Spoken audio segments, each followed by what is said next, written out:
Bajirao Mastani.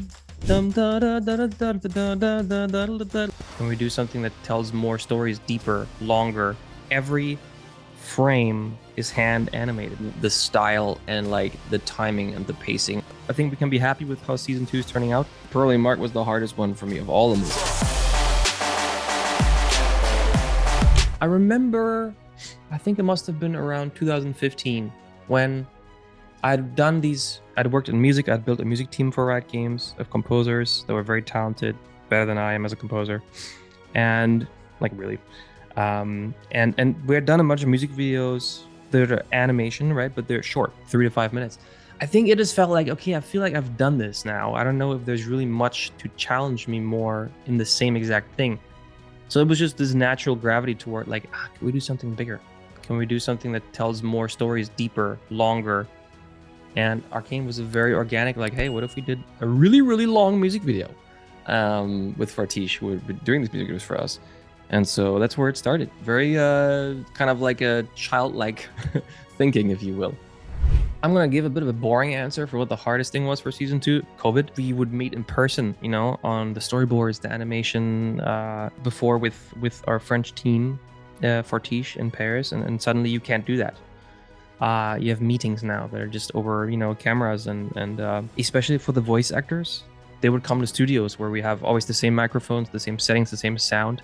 Now we had to record, the voice acting talent had to record themselves in their closets, in their you know, bedrooms, and they would all have different microphones, they would all have different sound, different volume, different rooms. It was very difficult for us.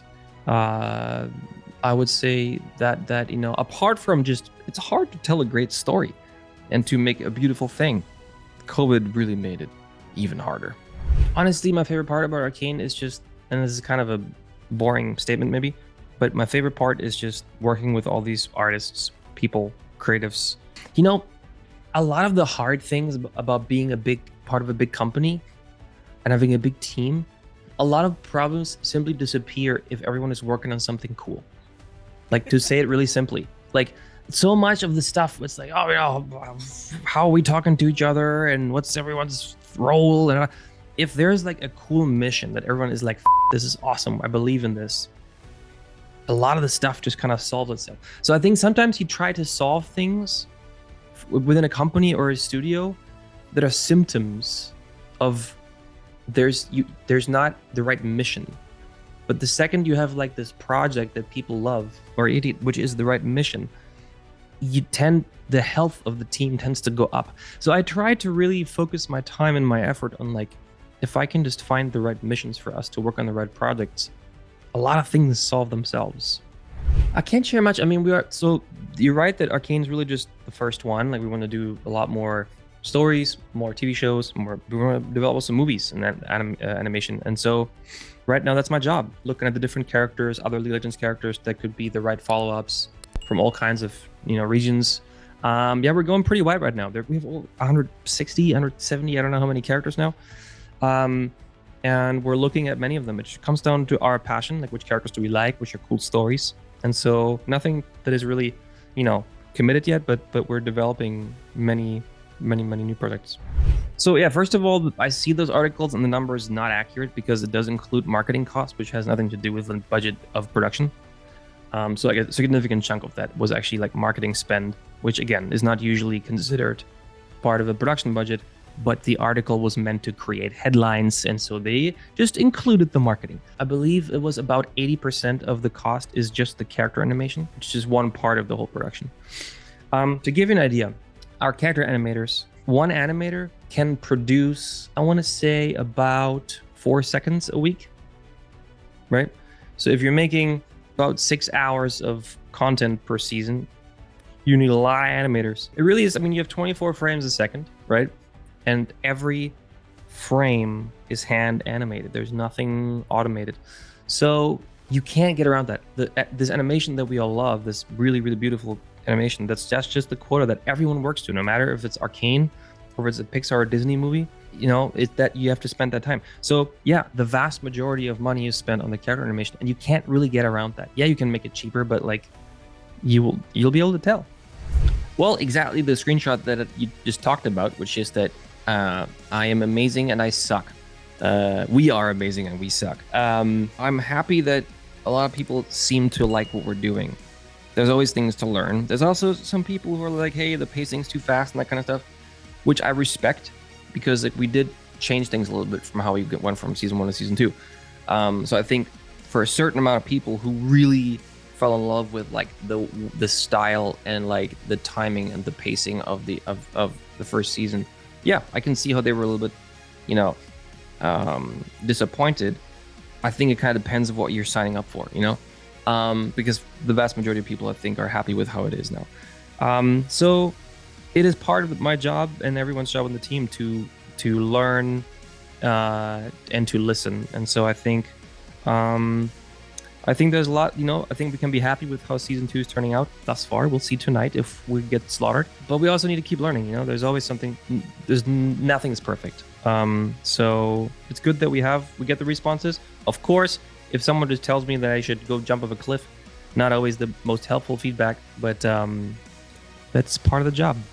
You cannot fall in love with the artists, because you have to just focus on the best thing. And even the big artists that you admire, you have to be able to say, hey, it's not working, or hey, it needs to be different.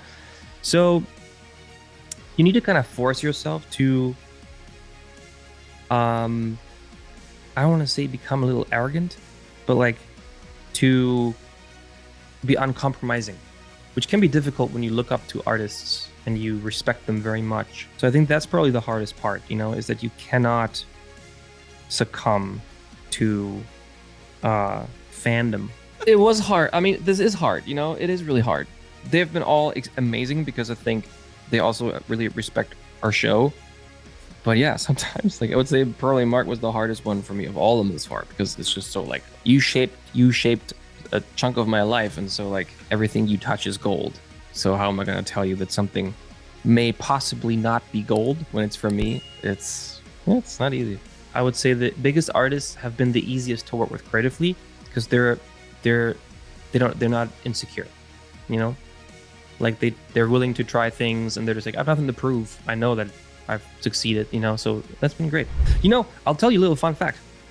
Between season 1 and season 2, there was a soundtrack from an Indian movie that Sebastian is one of the composers who worked on Arcane, a lot of Arcane songs.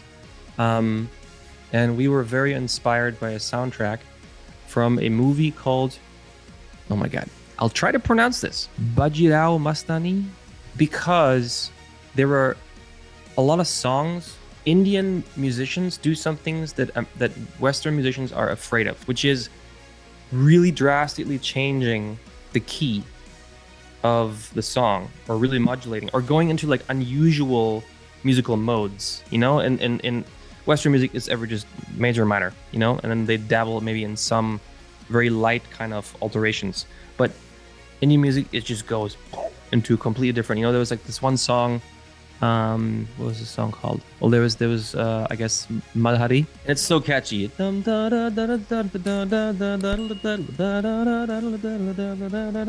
There's like so many cool songs that we kept listening to. We're like, wow, like they're so bold. So that was actually like something that really stuck with us. I think 2 or 3 songs that we did on the soundtrack, just like by the musical modes, was actually inspired by that soundtrack. So yeah.